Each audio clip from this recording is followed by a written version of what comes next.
Кыргыз Республикасынын Министрлер Кабинетинин 2022 жылдын 15 июлундагы 385 токтомуна ылайык социалдык келишимдин негизинде социалдык жардам берүү долбооруна 2022 жыл ичинде жалпы 70 үй-бүлө долбоорго катышуу үчүн арыз менен кайрылган.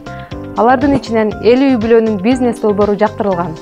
Алар мал чарбачылыгы боюнча 14 үй-бүлө, соода-саттык иши боюнча 9, тамак аш өндүрүшү боюнча 7, электрогаз ширетүүчү боюнча 1, автоунаа оңдоочу жай ачуу боюнча 2, тоок этин пиширүү боюнча 1, такси кызматы боюнча 5 үй-бүлө катышкан, сулуулук салону боюнча 2, үй тиричилик буюмдарын оңдоочу жай ачуу 1.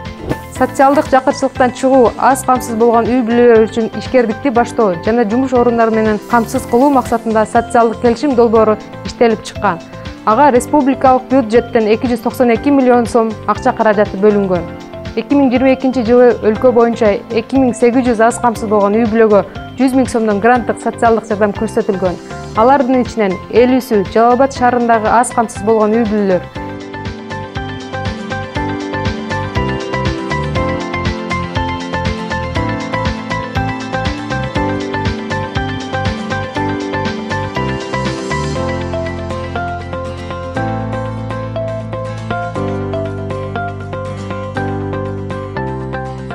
Эмгекке жарамдуу жарандар үчүн жаңы жумуш орундарын же өз алдынча иштөө шарттарын түзүү каалаган ишкерлерге бир жолку кайтарымсыз сумма берилген. Министрлер Кабинети тарабынан кабыл алынган бул долбоор 50 үй-бүлөнү жумуш менен камсыз кылып, өз алдынча ишкердик баштоосуна өбөлгө түзүп берди.